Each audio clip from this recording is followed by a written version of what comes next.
Hey guys, welcome back to my shop. Today I'm going to do a quick evaluation of my robust American Beauty lathe.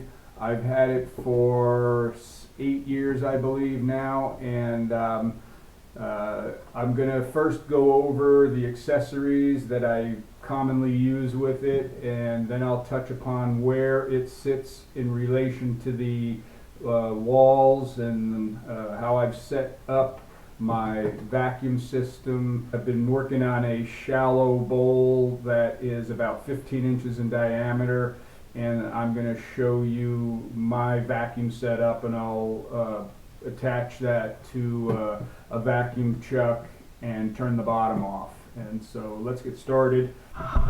Got a whole bunch of accessories on the lathe, and I'm just going to go through them and pull them off one at a time. And the first one here is, I think you can see that, it's a tray that I commonly will put tools in, like that, or just lay them in there, and maybe I'm working on a project where I need to fit lids or knobs or something, and I'll have this in between the tailstock, or usually outside of it. And I think you can see that.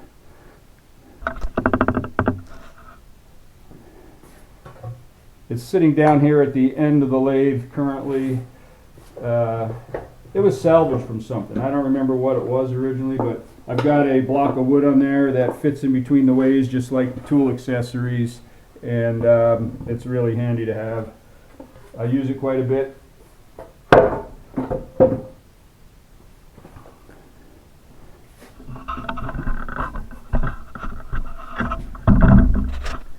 The next item I'm showing here is the trap rest that is for my hollowing system that is built with two 1 1/8 inch bars, and I salvaged this. This base is salvaged from a one-way coring system from a lathe that was not as tall a capacity, that didn't have as much swing as the American Beauty, and so I utilized it's just sitting in there right now. Made a base for it that goes in between the ways, and that's my trap rest for my hollowing system. This steady rest is built out of 1 1/4 inch heavy wall tubing, and so my capacity is 14 inches, and I just drew this out on a full size on a sheet of poster board, and then made my miter cuts, and I didn't have a wire feed welder back then, and welded it with a stick welder.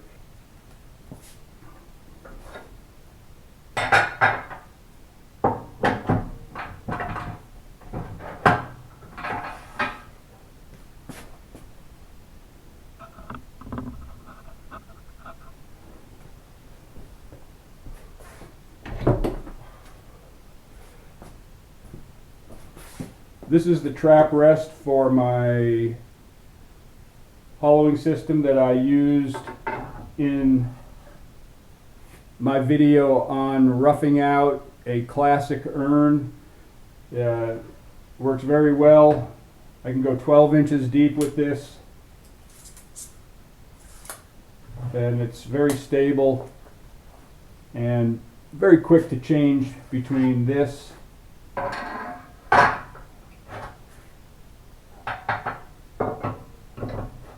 and a regular tool rest. Okay, so my lathe sits in a corner, and as I remember, the tube on the bed is 32 inches away from the wall, and then the end of the lathe is to the swing away, tilt away, is 50 inches from that wall. That's the shallow bowl I'm going to be vacuum chucking and turning off the base.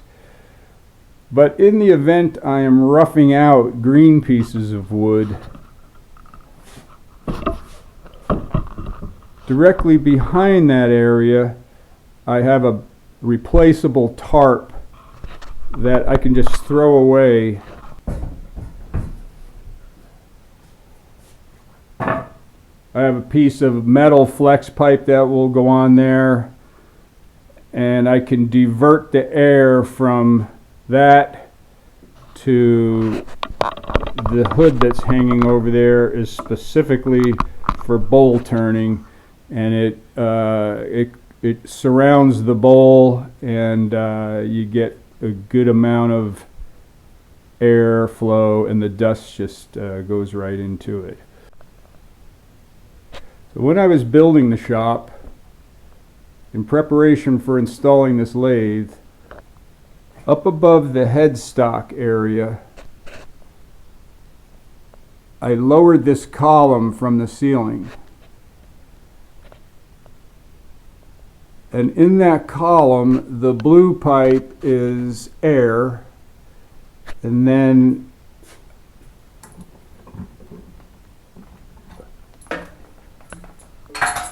this is the bleed valve for the vacuum system. And my lights are these parallel, they're old school parallel arm lights that they're nice, they stay put when you move them. I have two of them on the wall here. The mounts are back on the wall. I'm going to take you over to the other side of the shop and show you where my vacuum pump is. Okay, my shop building is divided into two shops. This one is more automotive. I can pull vehicles in here. I have my boat in here right now. And this is Eaton compressor. And behind it is a little drying set of piping that initially comes out of the compressor. Here's the compressor line, goes up to this primary regulator, and that regulates all the air drops in the shop here down to, I think, around 100 pounds, so there's slightly over 100. And then I took off of that line. There's a shut-off valve on it. When I open that valve, it gives me air over into the woodworking side, and I've got it regulated down to 80 psi, and it goes into the wall here, and I use PEX pipe. Half-inch PEX pipe runs the compressed air over there, and there's a drain here. This whole drying rack has drains on it as well. And then for vacuum, I ran this piping. It's black iron here, but it does change to PEX, and it goes across the ceiling of the woodworking shop and comes out at the lathe, and the hose is hooked up to this gassed rotary vane pump. So when I flip the switch over at the wood lathe, I don't really hear this. You could mostly just hear the air coming through the line. Under the feet, I'm not sure if they came with the lathe or I supplied them. There's two pieces of heavy rubber belting, and what I did was I siliconed under the belting and on top of the belting square and bedded the lathe into those silicone blocks. I didn't want to drill my floor because I have hydronic heat in the floor, and I didn't want to risk hitting one of the heat tubes. That's worked perfectly using the silicone. This lathe hasn't moved at all, and it's very vibration free. On the older American Beauties,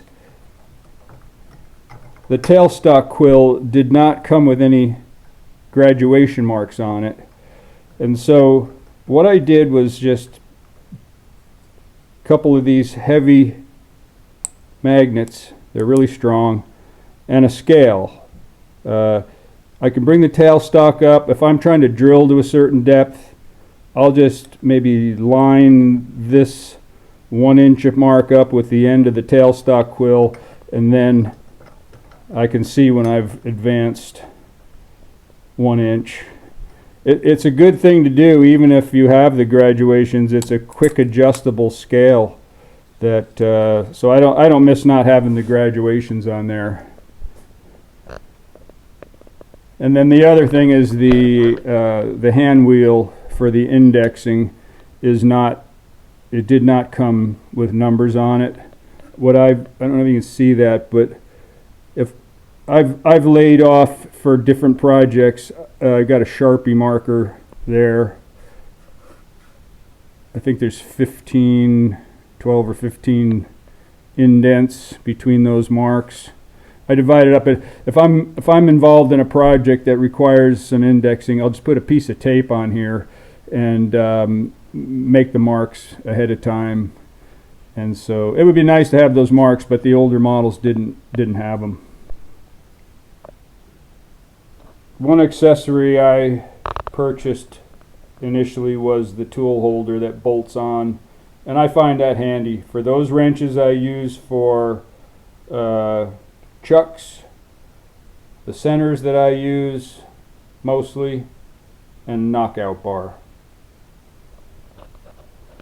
So basically I've got the 3 horsepower with the Baldor motor.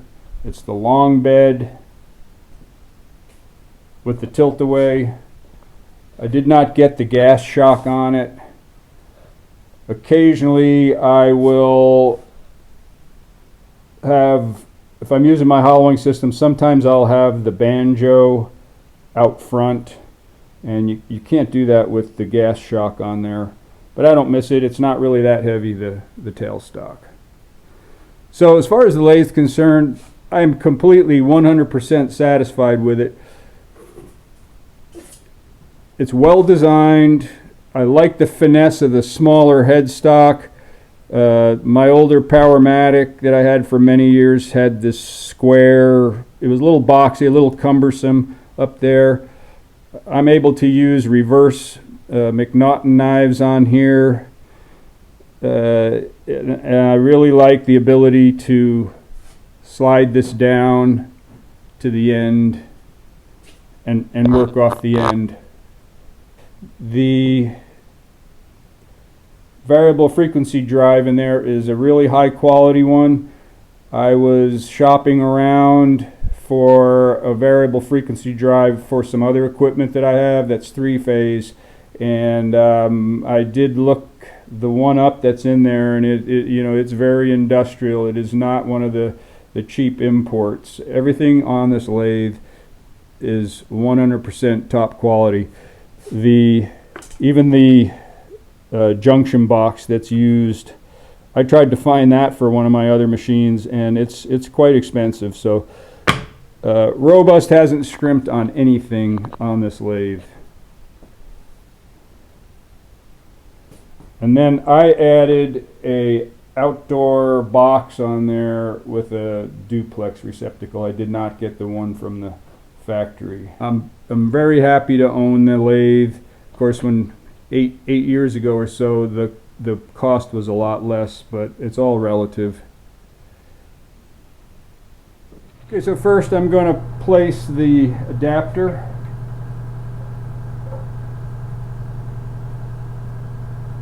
In the tailstock. Okay, next I'm going to remove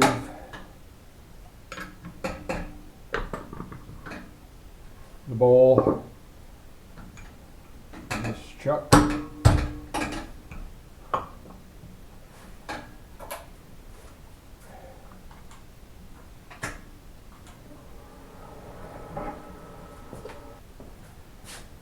Okay, this chuck is a chunk of wood that's threaded with a Beal 1 1/4/8 tap, and this is an ABS coupling.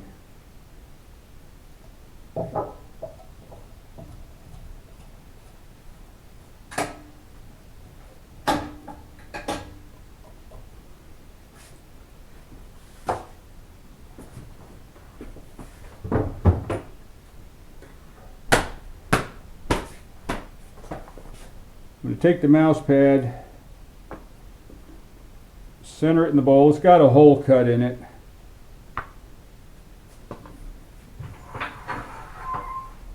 And then bring the tailstock and the pad up to the vacuum chuck. Make sure it's spinning true. It looks great.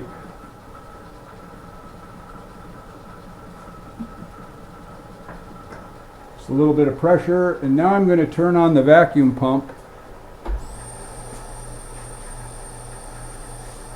and close the bleeder valve.